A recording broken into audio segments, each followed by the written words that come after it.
Talak 3 itu meluncur dari mulut suamiku karena aku menolak membiayai kemewahan ibu dan adiknya. Bukannya sedih. Aku tertawa puas.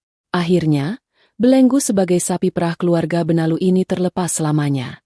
Lebih baik berpisah daripada hancur perlahan. Sebelum ceritanya dimulai, silakan tulis di kolom komentar dari daerah mana saja teman-teman yang menonton cerita ini. Dan dengar cerita sambil aktivitas apa? Nyapu, ngepel, tiduran, rebahan atau apa? Yuk kita simak ceritanya. Suasana di ruang tengah rumah Bu Ratih terasa begitu pengap. Seolah oksigen di sana tersedot habis oleh ketamakan yang menguar dari para penghuninya. Kipas angin tua yang berputar lambat di langit-langit mengeluarkan suara berderit yang menyakitkan telinga. Seirama dengan rengekan manja Sinta yang sudah berlangsung selama hampir 1 jam. Di ruangan sempit itu, Kirana duduk diam dengan punggung tegak. Tangannya tertaut erat di pangkuan, berusaha menahan gejolak emosi yang mulai mendidih di dadanya. Hari itu adalah acara kumpul keluarga bulanan. Sebuah tradisi yang sebenarnya sangat dibenci Kirana. Bukan karena ia tidak suka bersilaturahmi, melainkan karena setiap pertemuan di rumah mertuanya ini selalu berujung pada satu agenda tunggal, memeras dompetnya. Di hadapan Kirana, Sinta, adik iparnya yang baru berusia 22 tahun, menyodorkan sebuah brosur mobil dengan wajah cemberut yang dibuat-buat. "Mbak Kirana, pokoknya Sinta mau yang ini." Rengek Sinta sambil menunjuk gambar sebuah mobil SUV terbaru berwarna merah menyala. Teman-teman geng arisan Sinta semuanya sudah bawa mobil sendiri ke kampus. Malu tahu, Mbak, kalau Sinta masih harus naik taksi online atau nebeng teman. Masa kakak ipar Sinta pengusaha sukses tapi adik iparnya dekil begini? Belum sempat Kirana menjawab. Suara berat dan serak dari arah kursi goyang menyahut. Itu suara Bu Ratih, ibu mertuanya. Wanita parubaya itu menatap Kirana dengan pandangan menyelidik, seolah sedang menghitung berapa nilai emas yang menempel di tubuh menantunya. "Dan jangan lupa urusan rumah, Kirana," timpal Bu Ratih dengan nada yang tidak menerima penolakan. "Ibu sudah tidak betah tinggal di gang sempit ini. Baunya selokan kalau hujan bikin ibu sesak napas. Tadi ibu sudah lihat rumah di perumahan Grand Wisata. Harganya cuma 2 miliar. Kamu kan uangnya banyak. Butikmu itu selalu ramai. Masa membelikan rumah untuk mertua saja hitung-hitungan? Ingat, ridho suami itu ridho Tuhan, dan surganya suami ada di telapak kaki ibunya." Kirana menarik napas panjang. Kalimat manipulatif itu sudah ribuan kali ia dengar. Selama 5 tahun pernikahan, ia sudah diam. Ia sudah merenovasi rumah ini, membelikan motor untuk Sinta, dan menanggung biaya hidup harian mereka. Namun, permintaan kali ini sungguh di luar akal sehat. Bisnis butiknya memang berjalan lancar, tetapi bukan berarti ia bisa mencetak uang dari daun. Ada gaji karyawan yang harus dibayar, ada biaya operasional, dan yang paling penting, ia bukan mesin ATM berjalan. Kirana menoleh ke arah suaminya, Bayu, yang duduk di samping Bu Ratih sambil merokok dengan santai. Laki-laki itu hanya diam, menikmati kopi hitamnya, seolah permintaan ibu dan adiknya adalah hal yang wajar.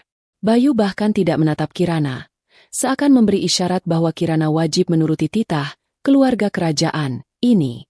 "Maaf, Bu, Sinta," ucap Kirana dengan suara tenang namun tegas. "Untuk mobil dan rumah baru, Kirana tidak bisa. Keuangan butik sedang diputar untuk modal kain batik tulis yang baru datang dari Solo. Lagi pula, tabungan rumah tangga kita sudah menipis karena bulan lalu Mas Bayu minta pelunasan kartu kredit yang jumlahnya puluhan juta." Hening sejenak. Suara kipas angin berderi terdengar makin keras. Wajah Sinta langsung merah padam, bibirnya mengerucut. Ia membanting brosur mobil itu ke meja kaca hingga menimbulkan bunyi prak yang mengejutkan. "Mas Bayu, lihat tuh istrimu," jerit Sinta. "Pelit banget. Katanya sayang sama keluarga Mas Bayu, tapi beli mobil satu saja nggak mau. Sinta kan cuma minta HRV, bukan Ferrari." Bu Ratih pun tak mau kalah. Ia memegang dadanya seolah-olah terkena serangan jantung mendadak. "Aduh, dada ibu sakit. Punya menantu kok perhitungan sekali sama orang tua. Apa gunanya kamu kaya kalau mertuamu menderita di rumah butut ini? Bayu, kamu itu laki-laki. Tegas dong sama istrimu. Ajari dia cara menghormati orang tua." Bayu yang sejak tadi diam, tiba-tiba mematikan rokoknya dengan kasar di asbak.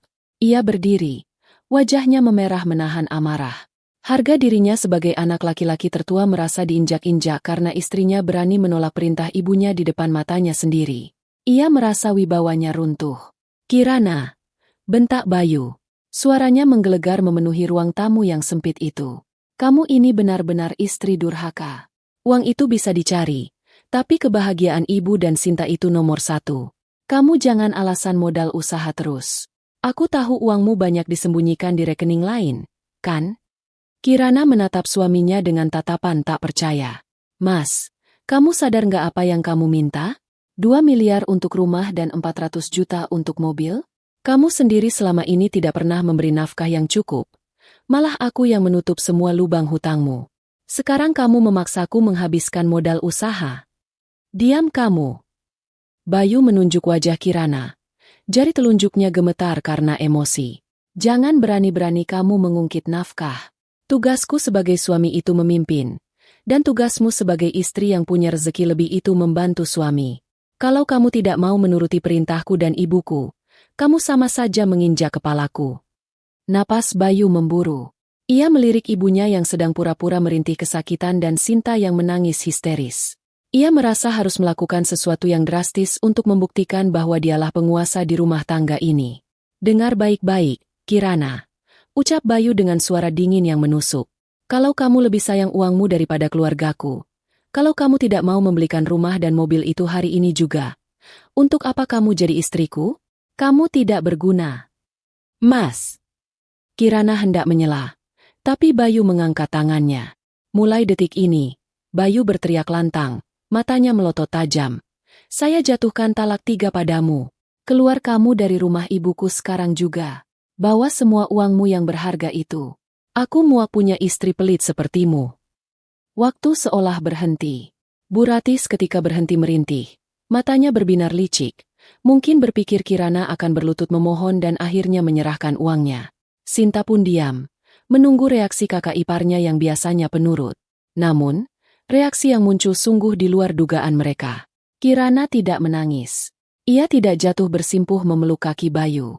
Bahunya mulai berguncang, tapi bukan karena isak tangis. Sebuah tawa kecil keluar dari bibirnya, lalu berubah menjadi tawa lepas yang keras.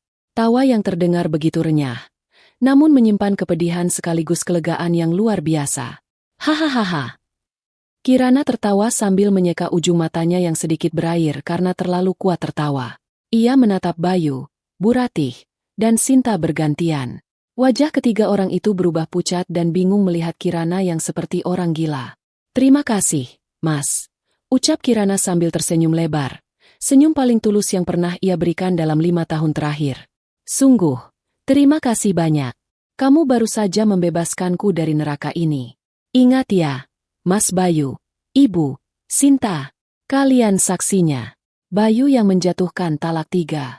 Bayu yang mengusirku. Kirana berdiri, merapikan rok batiknya dengan anggun. Wajahnya bersinar cerah. Beban berat di pundaknya seakan lenyap seketika. Aku akan pergi sekarang. Dan jangan harap sepeser pun uangku akan mengalir lagi untuk membiayai keserakahan kalian. Selamat tinggal, para benalu. Kirana memutar tubuhnya dan melangkah keluar pintu dengan kepala tegak, meninggalkan Bayu yang terpaku dengan mulut ternganga, menyadari ada sesuatu yang salah, sangat salah, dari keputusannya barusan. Setengah jam setelah keributan di ruang tamu, Kirana sudah berada di dalam kamar tidur yang selama ini ia tempati bersama Bayu setiap kali menginap di rumah mertua. Kamar itu sempit, dengan cat dinding yang mulai mengelupas dan spray yang warnanya sudah pudar. Dengan cekatan, Kirana membuka koper besarnya dan mulai memasukkan baju-bajunya. Gerakannya cepat dan efisien, tanpa keraguan sedikit pun. Setiap kali ia melipat sepotong pakaian, memori masa lalu berkelebat di benaknya seperti potongan film hitam putih. Kilas balik kebohongan demi kebohongan yang telah ia telan mentah-mentah selama ini. Kirana teringat momen 5 tahun lalu, saat Bayu datang melamarnya. Kala itu, Bayu tampil begitu meyakinkan dengan setelan jas rapi, mobil sedan mengkilap, yang belakangan Kirana tahu itu mobil sewaan, dan kartu nama bertuliskan Senior Business Consultant di sebuah perusahaan multinasional. Kirana, ucap Bayu waktu itu dengan tatapan meyakinkan. Gajiku dalam dolar. Kamu tidak perlu khawatir soal masa depan. Kamu cukup fokus pada hobimu membatik. Biar aku yang menanggung semua kebutuhan duniawi kita. Aku akan menjadikanmu ratu. Janji itu terdengar begitu manis. Kirana, Yang saat itu adalah wanita muda yang naif dan jatuh cinta, percaya sepenuhnya. Namun, keanehan mulai terjadi hanya 3 bulan setelah pernikahan. Sayang, kata Bayu suatu malam dengan wajah memelas. Kantorku sedang ada audit internal besar-besaran. Rekening gajiku dibekukan sementara oleh pusat karena ada masalah administrasi legalitas perusahaan. Mungkin makan waktu beberapa bulan. Boleh aku pakai tabunganmu dulu untuk bayar cicilan mobil dan belanja ibu?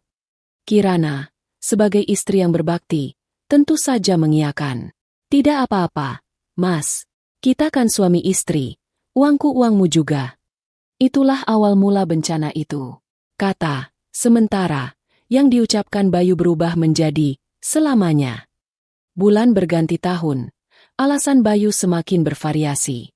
Mulai dari pengalihan aset, investasi macet, hingga kena tipu rekan bisnis. Kirana yang sibuk membangun butik batiknya dari nol, terlalu lelah untuk menyelidiki secara mendalam. Ia bekerja keras dari pagi buta, mengurusi pengrajin di Pekalongan dan Solo, mendesain pola, hingga melayani pembeli sampai larut malam. Butiknya, Kirana Batik, perlahan sukses dan mulai merambah pasar ekspor.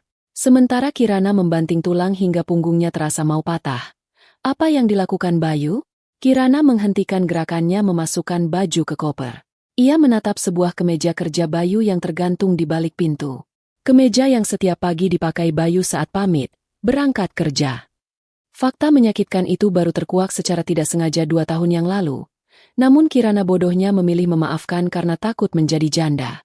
Waktu itu, Kirana hendak memberikan kejutan makan siang ke kantor Bayu. Sesampainya di gedung perkantoran mewah di kawasan Sudirman itu, resepsionis menatapnya dengan bingung. Maaf, Ibu. Bapak Bayu sudah tidak bekerja di sini sejak 3 tahun yang lalu. Beliau diberhentikan karena kasus indisipliner dan pemalsuan laporan klaim perjalanan dinas. Jelas resepsionis itu. Dunia Kirana runtuh saat itu. Ternyata, selama ini Bayu tidak pernah pergi ke kantor. Pagi hari ia berangkat rapi. Ternyata hanya nongkrong di warung kopi, main game di warnet, atau tidur di rumah temannya, menunggu sampai sore untuk pulang seolah-olah lelah bekerja seharian. Ketika dikonfrontasi saat itu, Bayu bersujud di kaki Kirana, menangis terseduh-seduh. Ia bersumpah akan berubah. Ia mengaku malu kalau ketahuan menganggur, dan berjanji sedang merintis bisnis online. Kirana yang hatinya lembut, luluh. Ia memaafkan Bayu, dengan syarat Bayu harus jujur. Tapi ternyata, kejujuran adalah barang yang terlalu mahal bagi Bayu. Alih-alih berubah, Bayu justru semakin menjadi-jadi. Ia merasa aman karena Kirana sudah tahu ia menganggur. Jadi ia tak perlu lagi berpura-pura rapi. Ia mulai terang-terangan meminta uang dengan dalih, modal bisnis, yang tidak pernah ada hasilnya. Bisnis ikan cupang, bangkrut. Bisnis jual beli burung, rugi. Bisnis kripto, lenyap. Semua uang itu adalah uang keringat darah Kirana. Belum lagi perilaku keluarga Bayu. Bu Ratih yang selalu merasa anaknya adalah direktur sukses. Karena Bayu tidak pernah jujur pada ibunya bahwa ia di-PHK dan hidup dari uang istri, selalu menuntut gaya hidup mewah. Sinta yang kuliahnya tidak jelas juntrungannya, tapi gaya hidupnya seperti anak konglomerat. Kirana menutup resleting kopernya dengan kasar. Bunyi, ZRRRT, yang tajam menyadarkannya kembali ke masa kini. Cukup, bisik Kirana pada dirinya sendiri. Sudah cukup aku menjadi orang bodoh. Ia menatap pantulan dirinya di cermin lemari yang retak. Wanita di cermin itu terlihat lelah. Ada lingkaran hitam samar di bawah matanya. Namun sorot matanya kini tajam dan membara. Tidak ada lagi Kirana yang penurut. Tidak ada lagi Kirana yang takut kehilangan suami benalu. Ia meraba saku tas tangannya, memastikan sebuah flash disk kecil berwarna hitam ada di sana. Flash disk itu berisi data-data yang ia kumpulkan diam-diam selama 1 bulan terakhir. Bukti-bukti yang jauh lebih mengerikan daripada sekadar pengangguran. Bukti yang akan menjadi senjata pemungkasnya nanti. Pintu kamar tiba-tiba terbuka kasar. Bayu berdiri di ambang pintu. Wajahnya masih merah. Namun kini ada gurat kepanikan di matanya. Mungkin ia mulai sadar bahwa gertakannya tadi berakibat fatal. Ia melihat koper besar Kirana yang sudah siap angkut. Kamu benar-benar mau pergi? Tanya Bayu. Suaranya sedikit bergetar. Mencoba terdengar garang namun gagal. Kamu jangan main-main ya, Kirana. Kalau kamu keluar dari pintu rumah ini, jangan harap kamu bisa kembali lagi. Kamu pikir gampang jadi janda? Siapa yang mau sama wanita pembangkang sepertimu? Kirana berbalik, menatap Bayu dengan tatapan dingin yang belum pernah dilihat suaminya itu. Siapa yang mau kembali, Mas? Jawab Kirana santai sambil menarik gagang kopernya. Justru aku yang harusnya bertanya. Siapa yang mau membiayai hidupmu, rokokmu, dan gengsi keluargamu mulai besok? Semoga bisnis MU lancar ya. Kirana melangkah maju, memaksa Bayu menyingkir dari pintu. Saat bahu mereka bersentuhan, Kirana berbisik pelan. Oh iya, Mas. Jangan lupa bayar listrik bulan ini. Tokennya sudah bunyi titit tuh. Pakai uangmu sendiri ya. Kan kamu laki-laki, pemimpin rumah tangga. Kirana berlalu meninggalkan Bayu yang terpaku di ambang pintu kamar, menatap punggung istrinya, mantan istrinya, yang menjauh dengan langkah pasti. Di luar, taksi online pesanan Kirana sudah menunggu. Langit sore mulai gelap, tapi bagi Kirana, matahari baru saja terbit. Kisah ini mundur sejenak ke masa 1 bulan sebelum palu talak itu diketuk. Masa di mana Kirana masih mencoba menjadi istri yang berbakti, meski hatinya sudah dipenuhi ribuan lubang keraguan. Malam itu hujan turun dengan deras, memukul-mukul genteng rumah Bu Ratih dengan irama yang meresahkan. Jarum jam dinding sudah menunjukkan pukul 2 dini hari. Kirana terjaga, matanya menatap langit-langit kamar yang remang. Di sampingnya, Bayu tertidur pulas dengan suara dengkuran yang keras, mulutnya sedikit terbuka, menyebarkan aroma alkohol tipis yang bercampur dengan bau rokok yang menyengat. Sudah seminggu terakhir tingkah Bayu semakin aneh. Laki-laki itu menjadi sangat protektif terhadap ponselnya. Jika dulu ia meletakkan ponsel sembarangan di meja makan atau sofa, kini ponsel itu seolah menempel di tangannya.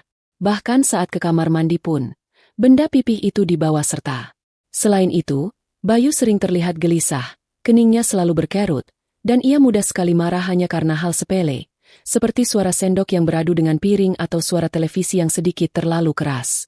Malam itu, rasa curiga Kirana mencapai puncaknya. Beberapa jam sebelumnya, saat Bayu pulang dalam keadaan setengah mabuk, ia meracau tidak jelas tentang bandar sialan, dan kalah lagi. Kirana yang membantu melepaskan sepatu suaminya melihat Bayu menyelipkan sesuatu ke dalam tumpukan kotak sepatu di kolong tempat tidur sebelum akhirnya ambruk ke kasur dan tertidur. Dengan jantung berdebar kencang, Kirana bangkit perlahan dari tempat tidur. Ia bergerak sepelan mungkin, menahan napas agar pergerakan kasur tidak membangunkan Bayu. Suara hujan di luar menjadi penyamaran yang sempurna untuk langkah kakinya yang mengendap-endap. Ia berlutut di samping tempat tidur. Tangannya meraba ke dalam kolong yang gelap dan berdebu. Jari-jarinya menyentuh beberapa kotak sepatu lama. Ia menarik satu kotak sepatu Keds merek Adidas yang warnanya sudah pudar. Kotak itu terasa sedikit lebih berat dari sekadar berisi sepatu kosong. Dengan gemetar, Kirana membuka tutup kotak itu di bawah sorotan cahaya lampu jalan yang masuk dari celah jendela. Di dalamnya, tergeletak sebuah ponsel pintar berwarna hitam. Ponsel kedua yang tidak pernah Kirana ketahui keberadaannya. Selain ponsel, ada beberapa lembar kertas yang diremas asal-asalan. Kirana mengambil ponsel itu.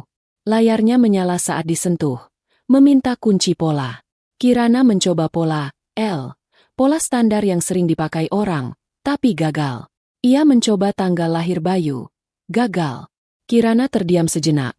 Lalu dengan senyum miris ia mencoba memasukkan tanggal pernikahan mereka. Klik. Terbuka. Ironi yang menyakitkan. Bayu menggunakan tanggal suci pernikahan mereka untuk mengunci rahasia busuknya. Saat Kirana mulai menjelajahi isi ponsel itu, matanya membelalak lebar. Rasa kantuknya hilang seketika, digantikan oleh rasa mual yang hebat seolah ada batu besar yang menghantam ulu hatinya. Apa yang ia temukan bukanlah bukti perselingkuhan dengan wanita lain, yang mungkin masih klise, melainkan sesuatu yang jauh lebih menghancurkan fondasi ekonomi keluarga. Aplikasi yang paling sering dibuka adalah aplikasi judi online. Kirana membuka riwayat transaksinya dan menutup mulutnya dengan tangan agar tidak menjerit. Angka-angka berwarna merah berderet panjang tanpa henti. Deposit 5 juta. Kalah. Deposit 10 juta. Kalah. Deposit 25 juta. Kalah. Dalam 1 bulan terakhir saja, Bayu sudah menghabiskan hampir 100 juta rupiah untuk memutar slot gambar kakek tua pembawa petir itu. Uang yang selama ini Kirana berikan untuk modal usaha, uang belanja yang Bayu minta tambah dengan alasan harga kebutuhan naik, semuanya lari ke meja judi maya ini. Namun, horor itu belum berakhir. Kirana membuka galeri foto dan menemukan foto-foto dokumen yang membuatnya gemetar hebat hingga ponsel itu nyaris terlepas dari genggamannya. Ada foto sertifikat hak milik, SHM, rumah yang kini mereka tempati, rumah milik Bu Ratih. Di foto berikutnya, ada bukti tanda terima gadai dari sebuah lembaga keuangan non-resmi alias rentenir, dengan jaminan sertifikat tersebut. Bayu telah menggadaikan rumah ibunya sendiri senilai 500 juta rupiah. Tanggal jatuh temponya adalah bulan depan. Kirana merasa kepalanya berputar. Ia beralih ke aplikasi pesan instan hijau. Di sana, ia menemukan percakapan Bayu dengan kontak bernama Bos Naga. Isinya penuh dengan ancaman mengerikan. Bayar bunganya besok atau anak buah gue sikat rumah lu. Sabar bos. Bini gue lagi cairin duit proyek.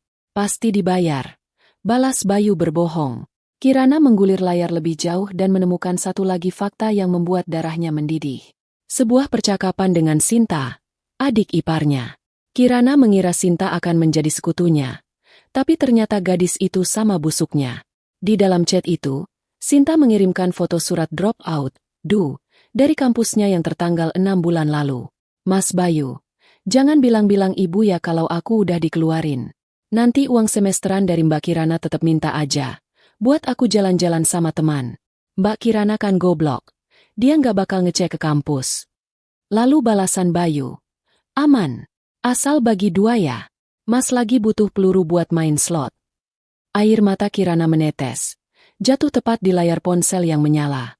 Bukan air mata kesedihan. Melainkan air mata kemarahan yang membakar.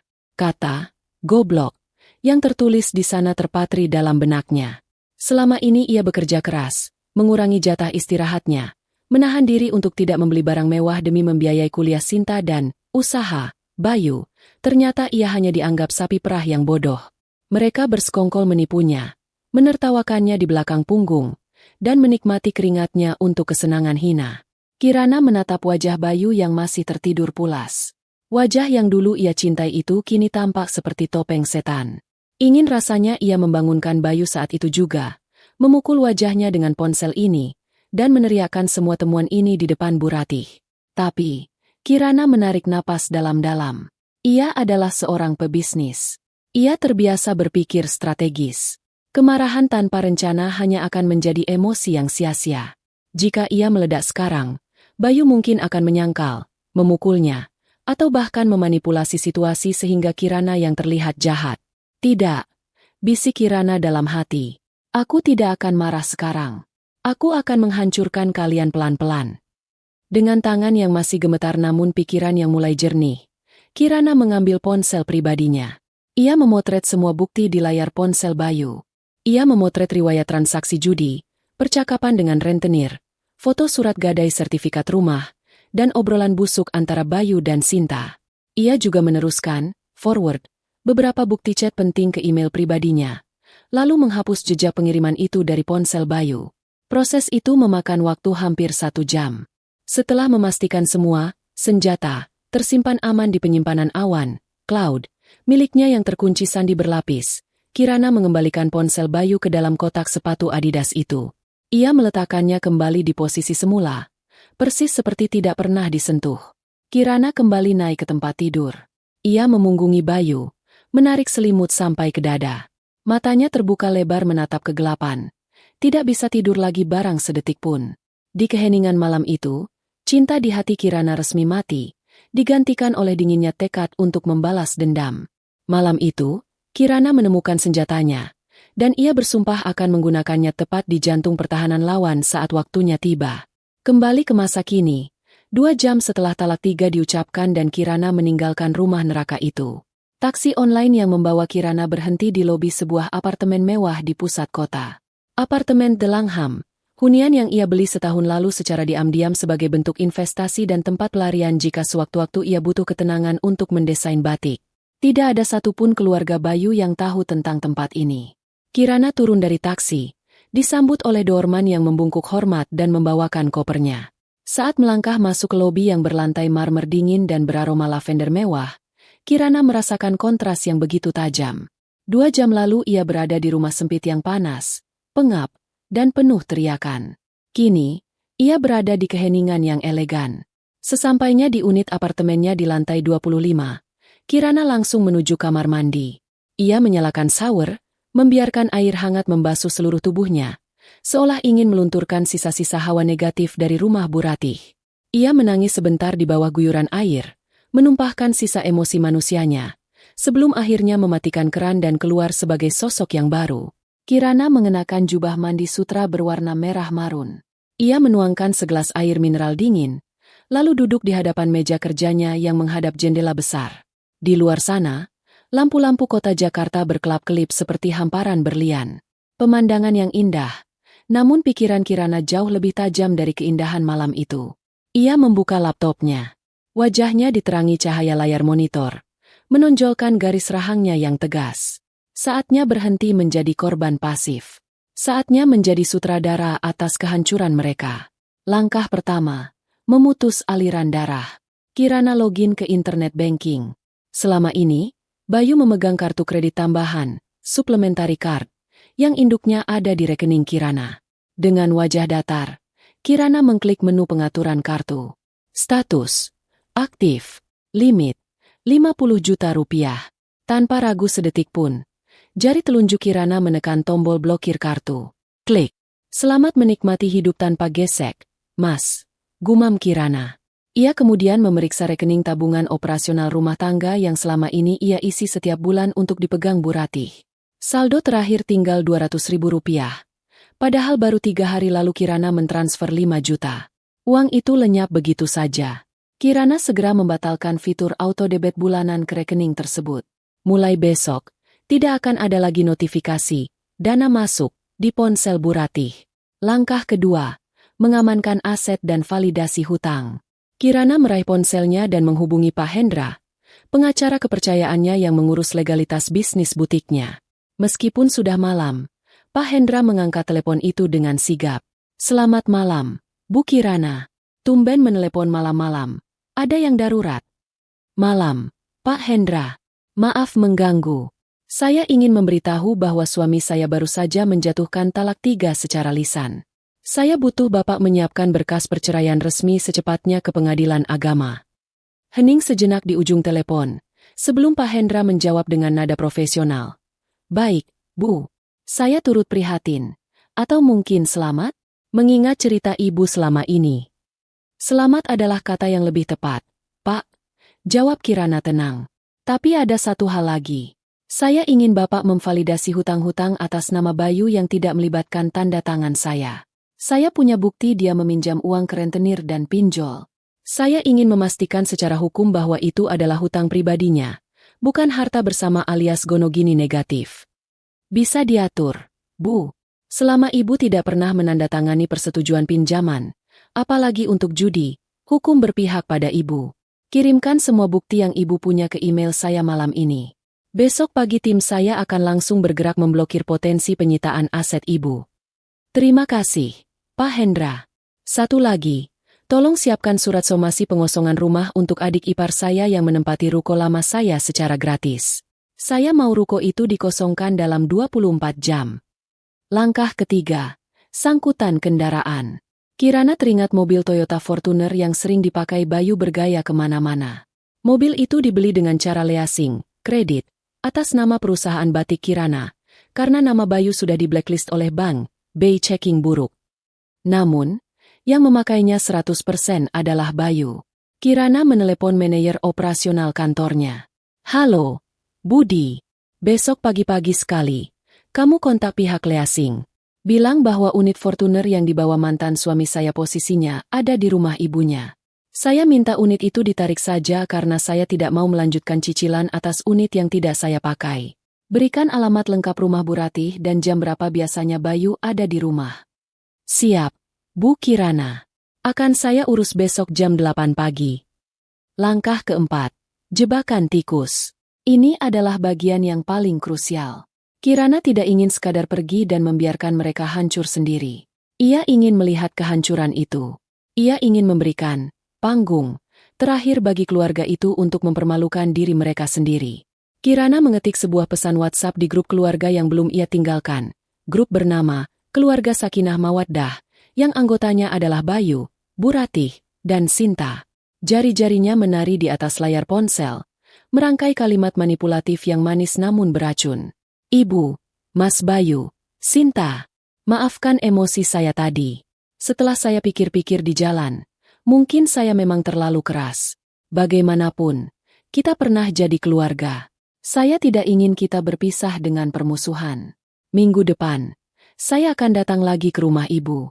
Saya ingin kita bicara baik-baik soal pembagian harta Gonogini. Saya sadar ada hak Mas Bayu dalam kesuksesan saya. Tolong kumpulkan semua keluarga besar atau tetangga dekat sebagai saksi, supaya pembagian hartanya transparan dan adil. Sampai jumpa. Kirana membaca ulang pesan itu sambil tersenyum miring. Ia tahu persis sifat mereka.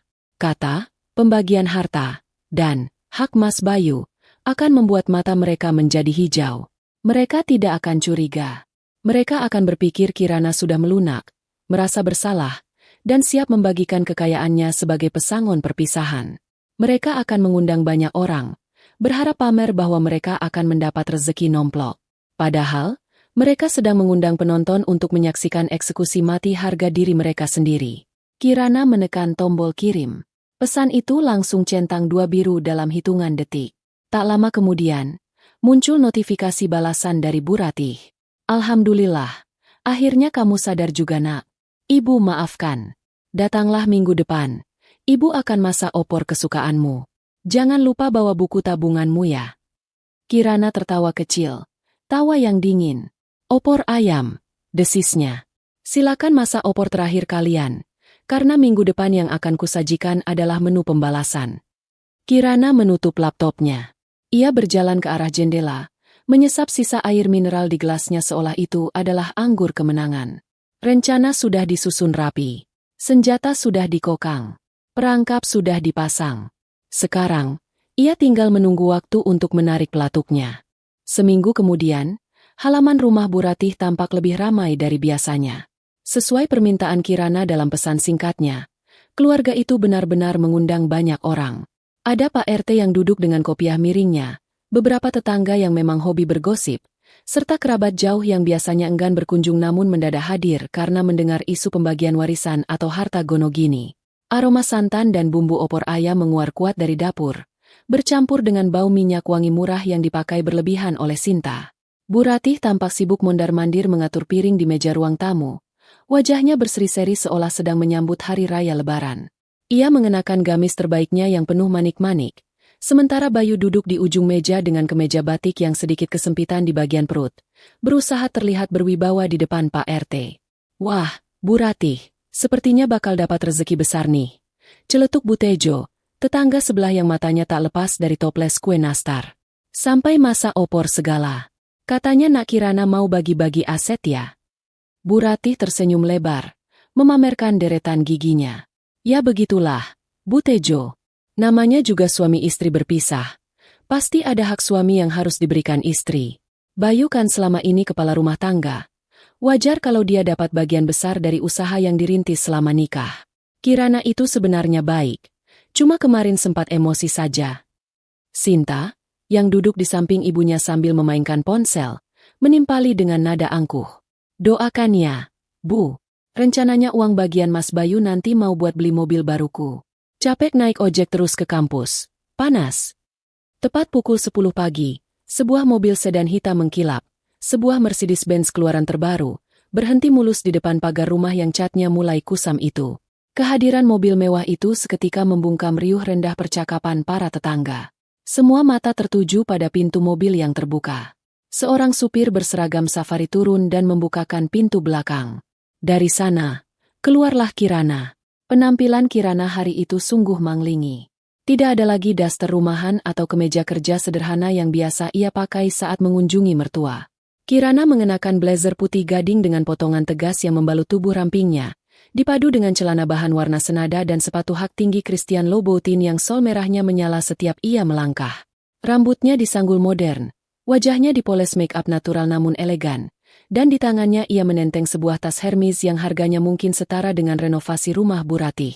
Ia berjalan memasuki halaman dengan dagu terangkat, diikuti oleh seorang pria berkacamata tebal yang membawa tas kerja kulit. Pak Hendra, pengacaranya. Assalamualaikum. Sapa Kirana dengan suara merdu namun berwibawa. Waalaikumsalam. Jawab para tetangga serempak. Terpesona sekaligus segan melihat aura, nyonya besar, yang memancar dari Kirana. Bu Ratih segera menghambur menyambut. Matanya berbinar menatap tas mewah Kirana. Ya ampun, menantuku. Masuk. Nak, masuk. Ibu sudah masakan opor kesukaanmu. Ayo duduk dekat Mas Bayu. Kirana tersenyum tipis. Senyum yang tidak mencapai matanya. Ia menolak halus tangan Bu Ratih yang hendak merangkulnya. Terima kasih, Bu. Tapi kita langsung ke inti acara saja ya. Saya sibuk. Banyak meeting dengan klien dari Singapura siang nanti. Kirana duduk di kursi tunggal yang berhadapan langsung dengan sofa panjang tempat Bayu, Bu Ratih, dan Sinta duduk. Pak Hendra berdiri tegak di samping Kirana, mengeluarkan beberapa map tebal dari tasnya dan meletakkannya di meja. Suasana mendadak tegang. Pak RT berdehem canggung, mencoba mencairkan suasana. Baiklah. Karena kedua belah pihak sudah hadir, mungkin bisa dimulai musyawarahnya. Katanya mau bahas harta Gonoginia. Nak Bayu? Tanya Pak RT. Bayu menegakkan punggungnya, melirik map di meja dengan tatapan tamak. Betul, Pak RT. Saya mau menuntut hak saya. Selama 5 tahun menikah, butik Kirana itu berkembang pesat. Itu kan harta bersama. Saya minta setengah dari aset butik, dan mobil Fortuner itu balik nama ke saya. Juga uang tunai 1 miliar untuk jaminan hidup saya dan ibu. Terdengar suara bisik-bisik dari para tetangga. Angka yang fantastis. Bu Ratih mengangguk-angguk setuju, sementara Sinta tersenyum licik. Kirana mendengarkan tuntutan itu tanpa ekspresi. Ia perlahan membuka kacamata hitamnya, menatap tajam ke arah Sinta lebih dulu. Sebelum kita bicara soal uang miliaran, suara Kirana memecah keheningan, tenang namun menusuk. Saya ingin menyelesaikan urusan kecil dulu. Soal Sinta. Sinta tersentak kaget namanya disebut. Kok aku? Kan urusannya sama Mas Bayu. Kamu minta dibelikan Honda HR-V, kan? Sebagai syarat supaya kamu tidak malu sama teman-teman kampusmu. Tanya Kirana lembut. Iya dong. Jawab Sinta cepat. Itu kewajiban Mbak Kirana kan? Membantu adik ipar biar sukses kuliahnya. Kirana mengangguk pelan. Ia memberi isyarat pada Pak Hendra. Pengacara itu mengeluarkan sebuah pelantang suara Bluetooth kecil dan meletakkannya di tengah meja. Saya setuju pendidikan itu penting, kata Kirana. Makanya, saya heran. Untuk apa kamu butuh mobil ke kampus? Kalau kamu sebenarnya sudah tidak punya kampus. Wajah Sinta berubah pucat pasi dalam sekejap. Maksud Mbak apa? Kirana menekan tombol play di ponselnya yang terhubung ke pelantang suara. Suara rekaman telepon terdengar jernih dan keras, memenuhi ruang tamu hingga terdengar ke teras tempat tetangga berkuping tebal menyimak. Selamat siang, Bu Kirana. Saya Pak Bagio dari bagian akademik universitas.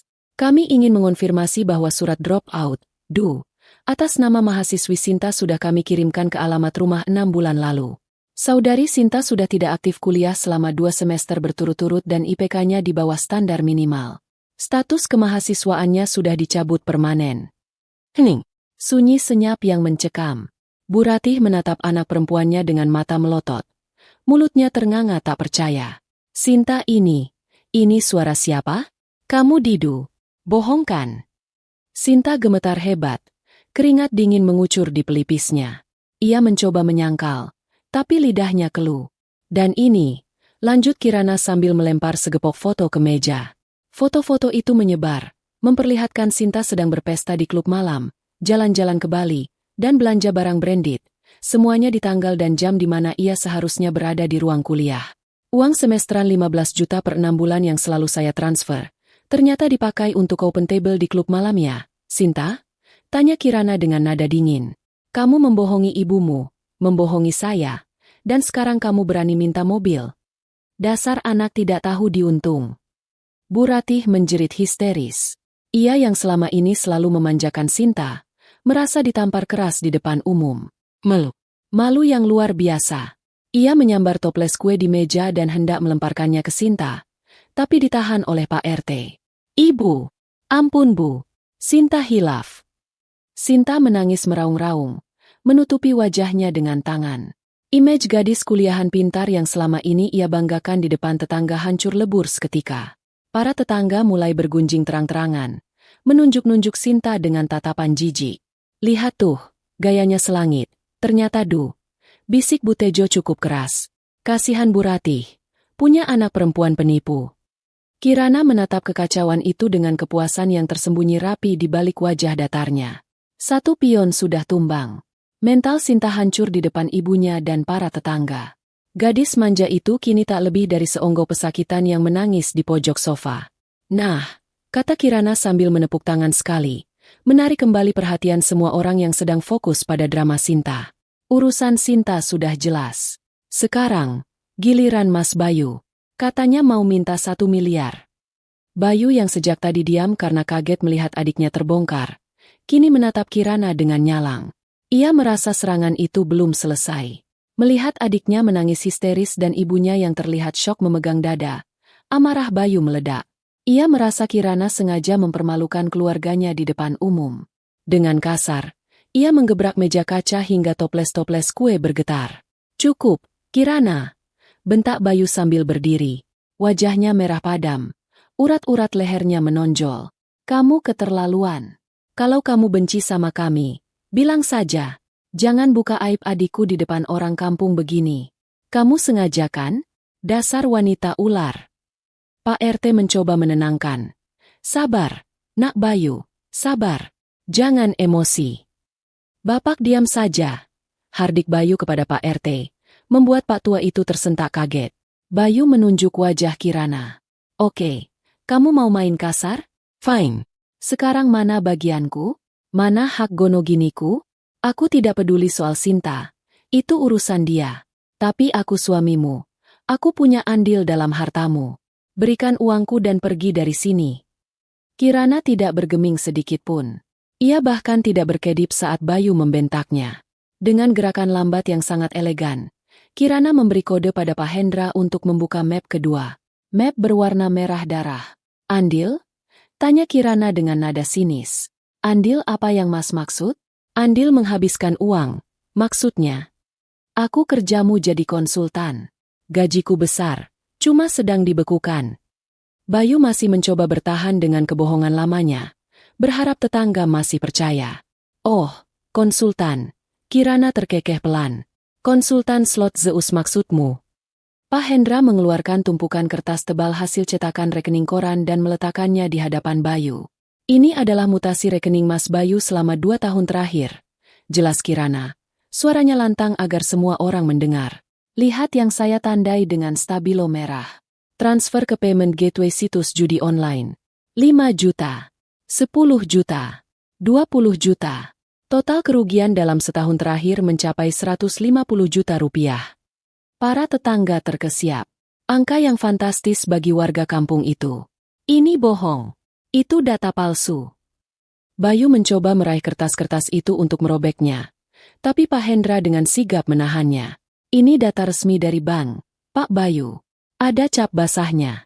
Bisa dipertanggungjawabkan di pengadilan. Kata Pak Hendra tegas. Mas. Bu Ratih yang baru sadar dari syoknya soal Sinta, kini menatap anak laki-laki kebanggaannya dengan pandangan nanar. Astagfirullah. Bayu, kamu judi. Uang belanja ibu kamu pakai judi. Bukan cuma uang belanja, Bu. Potong Kirana cepat. Ia belum selesai. Bom atom yang sesungguhnya baru akan dijatuhkan. Kirana mengambil selembar kertas lagi dari map itu. Sebuah surat peringatan dengan kop surat berlogo seram dari sebuah lembaga pinjaman dana cepat. Ibu Ratih.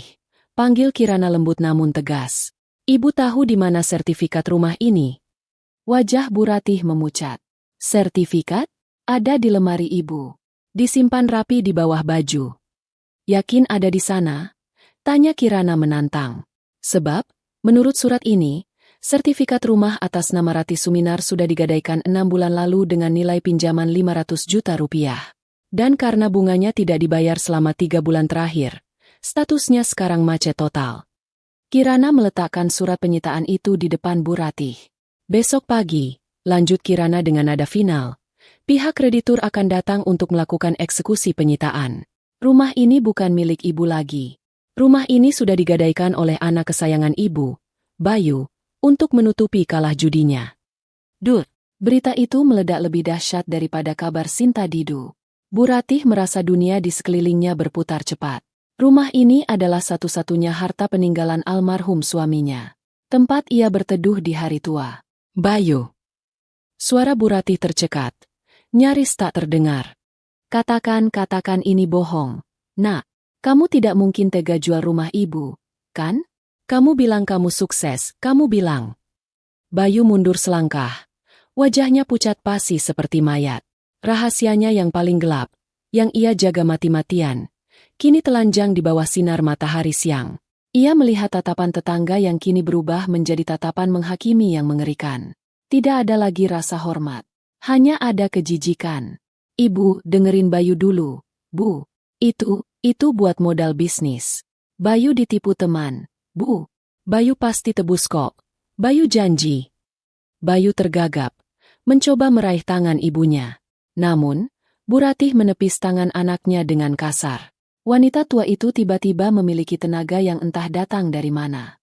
Ia berdiri dan melayangkan tamparan keras ke pipi Bayu. Plak! Suara tamparan itu menggema di seluruh ruangan. Bayu terhuyung ke belakang. Anak durhaka. Jerit Bu Ratih dengan air mata bercucuran.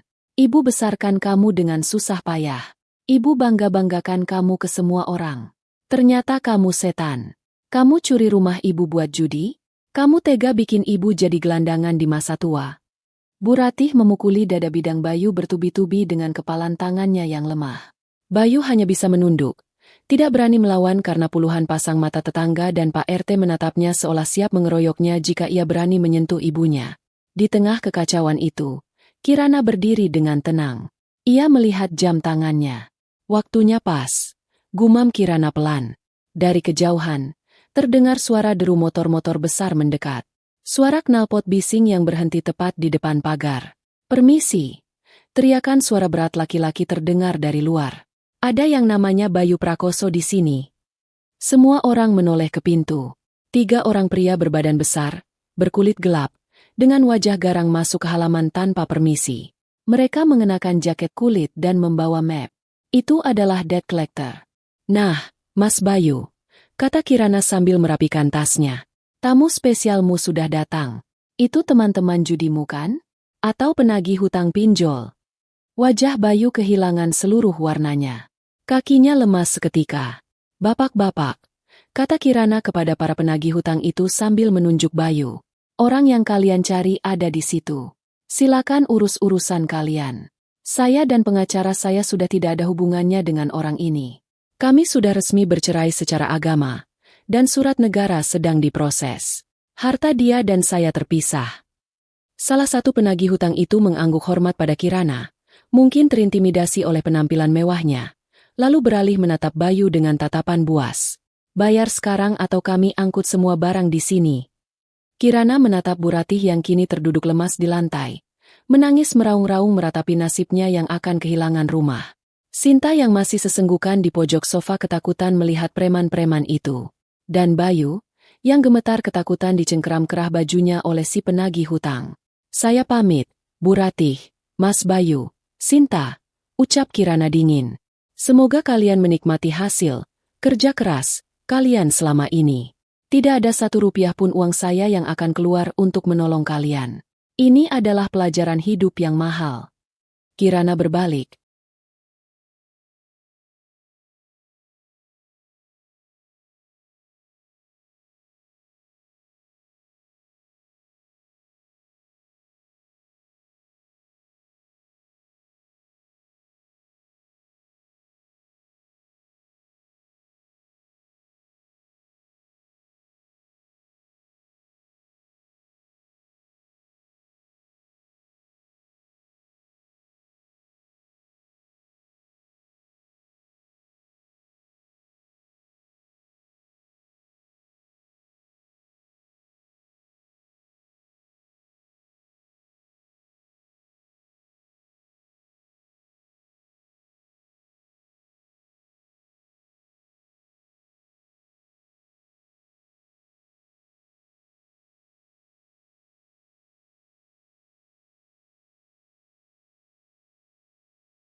melangkah keluar rumah dengan anggun, membelah kerumunan tetangga yang menyingkir memberinya jalan dengan penuh rasa segan.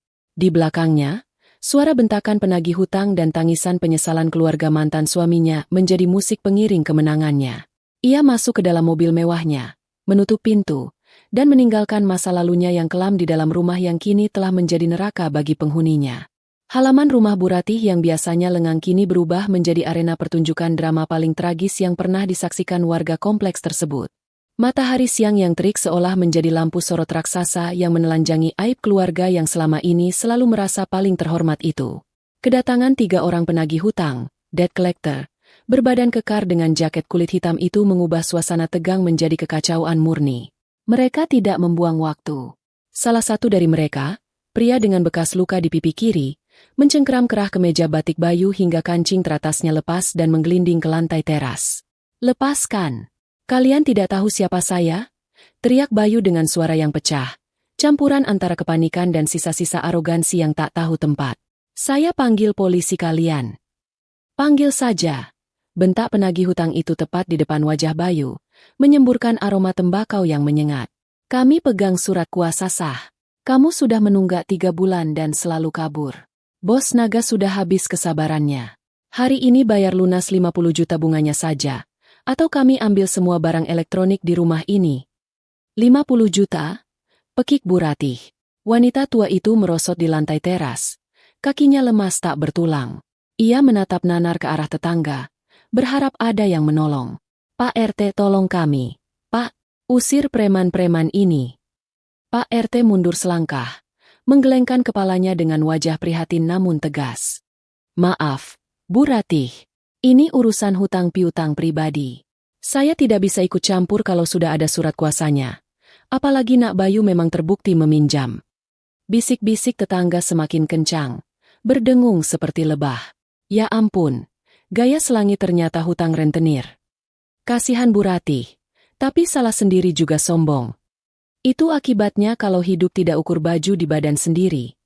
Di tengah kerumunan itu, Kirana masih berdiri di dekat mobil mewahnya. Ia tidak langsung pergi. Ia berdiri di sana seperti seorang ratu yang menyaksikan eksekusi pengkhianat kerajaan. Ia ingin memastikan bahwa akar benalu ini benar-benar dicabut sampai tuntas. Tiba-tiba, sebuah truk derek, towing, berwarna kuning besar memasuki jalanan kompleks yang sempit, membuat para tetangga harus menyingkir ke pinggir selokan. Truk itu berhenti tepat di belakang mobil Toyota Fortuner hitam yang selama ini menjadi kebanggaan Bayu, mobil yang selalu ia pamerkan sebagai simbol kesuksesan palsunya. 2 orang petugas berseragam biru turun dari truk derek itu sambil membawa berkas. Mata Bayu terbelalak. Ia meronta dari cengkeraman penagih hutang. "Hei, siapa kalian? Mau apa kalian dengan mobil saya?" Salah satu petugas leasing mendekat dengan sopan namun wajahnya datar. "Selamat siang. Kami dari pihak Multifinance. Kami mendapat instruksi dari pemilik sah kendaraan, PT Kirana Batik Sejahtera, untuk melakukan penarikan unit karena pembatalan penggunaan aset perusahaan." "Apa? Itu mobilku!" Bayu berteriak histeris. Ia menoleh ke arah Kirana dengan tatapan penuh kebencian. "Kirana, kamu tidak bisa melakukan ini. Itu mobil operasionalku. Aku yang pakai setiap hari." Kirana melangkah maju sedikit, cukup dekat agar suaranya terdengar jelas oleh semua orang, namun cukup jauh untuk tidak tersentuh kotoran drama itu. "Koreksi, Mas," ucap Kirana tenang. "Itu mobil atas nama perusahaanku. BPKB dan STNK atas nama PT Kirana Batik. Kamu hanya user yang dipinjamkan fasilitas. Karena kamu sudah bukan suamiku, dan kamu tidak punya hubungan kerja dengan perusahaanku, maka fasilitas itu ditarik. Tapi aku butuh mobil itu. Bagaimana aku bisa cari kerja kalau tidak ada kendaraan?" Bayu memelas. Harga dirinya sudah benar-benar lenyap. Ia sadar, tanpa mobil itu, ia hanyalah pengangguran biasa. Mobil itu adalah satu-satunya kulit yang menutupi kemiskinannya. "Naik angkot, Mas," jawab Kirana singkat. "Atau jalan kaki. Sehat, kan?" Petugas leasing tidak membuang waktu. Dalam hitungan menit, mobil Fortuner gagah itu sudah dikaitkan ke truk derek. Ban depannya terangkat ke udara, seolah melambai selamat tinggal pada tuannya yang tak tahu diri. Sinta, yang melihat mobil impian kakaknya ditarik, Meledak tangisnya. Ia berlari keluar, menarik lengan baju petugas leasing. "Jangan diambil, Pak. Nanti saya ke kampus naik apa? Teman-teman saya lihat." "Sinta!" bentak Kirana keras, membuat gadis itu terlonjak. "Sadar diri. Kamu sudah didu. Tidak ada kampus. Berhenti hidup dalam hayalan." Sinta terduduk di aspal panas, menangis meraung-raung seperti anak kecil yang permennya dirampas. Tetangga menggeleng-gelengkan kepala melihat pemandangan memalukan itu. Sementara itu, di teras, para penagih hutang mulai bergerak. Karena Bayu tidak punya uang sepeser pun, mereka mulai masuk ke dalam rumah. Suara gaduh terdengar. "Angkut TV-nya. Kulkas ini masih baru. Bawa." "Itu sound system di pojok. Sikat." Bu Ratih menjerit-jerit melihat barang-barang kesayangannya diangkut paksa keluar rumah. "Jangan TV Ibu. Itu buat nonton sinetron. Jangan kulkasnya. Banyak makanan." Namun teriakan itu sia-sia. Satu persatu barang elektronik diangkut ke bak mobil pick-up para penagih hutang. Rumah itu dikuras isinya sebagai pembayaran bunga hutang yang menggunung. Bayu hanya bisa berdiri mematung di tengah halaman. Wajahnya kosong. Mobilnya ditarik. Barang-barangnya disita. Aibnya terbongkar. Rumah ibunya terancam disita besok pagi. Dalam waktu kurang dari 2 jam, hidupnya yang nyaman hancur lebur menjadi debu. Kirana merasa cukup. Ia sudah melihat apa yang perlu ia lihat. Ia menatap wajah-wajah tetangga yang kini menatapnya dengan rasa hormat bercampur takut. "Bapak-bapak, ibu-ibu sekalian," ujar Kirana lantang. "Saya mohon maaf atas keributan ini. Hari ini saya tegaskan di depan saksi, bahwa saya, Kirana, tidak lagi memiliki hubungan apapun dengan keluarga ini. Segala hutang piutang yang mereka buat, murni tanggung jawab mereka sendiri. Jangan ada yang datang menagih ke saya." "Iya, Nak Kirana, kami mengerti," sahut Bu Tejo antusias. "Kamu wanita baik, memang tidak pantas sama laki-laki Mokondo begitu." Kirana tersenyum tulus pada para tetangga, lalu berbalik menatap Bayu untuk terakhir kalinya. "Selamat menikmati kemiskinan yang kau buat sendiri, Mas. Talak 3 yang kau ucapkan adalah hadiah terindah dalam hidupku." Tanpa menoleh lagi, Kirana masuk ke dalam Mercedes-Benz miliknya. Pintu ditutup, memblokir suara tangisan Bu Ratih dan teriakan frustrasi Bayu. Mobil mewah itu melaju perlahan, meninggalkan kepulan debu tipis, membawa Kirana pergi menjauh dari masa lalu yang kelam menuju masa depan yang cerah. Di belakangnya, Bayu jatuh berlutut di tanah. Ia menatap nanar jejak ban mobil Kirana. Di telinganya masih terngiang tawa Kirana seminggu yang lalu. Tawa yang kini ia sadari adalah lonceng kematian bagi hidupnya yang penuh kepalsuan. 6 bulan telah berlalu sejak hari penghakiman di halaman rumah Bu Ratih. Roda nasib telah berputar 180 derajat, menggilas mereka yang sombong dan mengangkat mereka yang sabar. Paris, Prancis. Langit senja di kota Paris memancarkan warna ungu kemerahan yang memukau. Di sebuah ballroom hotel bintang 5 yang menghadap langsung ke Menara Eiffel, suasana tampak begitu gemerlap. Lampu kristal menggantung megah, memantulkan cahaya pada gelas-gelas champagne yang dipegang oleh para tamu undangan dari berbagai negara. Malam ini adalah malam peluncuran koleksi musim dingin, Kirana Batik International. Kirana berdiri di tengah ruangan, mengenakan gaun malam berbahan sutra batik tulis dengan motif sekar jagat yang dimodifikasi gaya kontemporer. Ia terlihat begitu bercahaya. Kulitnya glowing sehat, matanya berbinar penuh percaya diri, dan senyumnya merekah indah. Tidak ada lagi gurat kelelahan atau tekanan batin yang dulu selalu menghiasi wajahnya. "Madam Kirana," sapa seorang desainer terkenal asal Italia, mencium punggung tangan Kirana. "Karyamu luar biasa. Perpaduan tradisional dan modern yang sangat ekskuisite. Saya ingin memesan 500 potong untuk butik saya di Milan."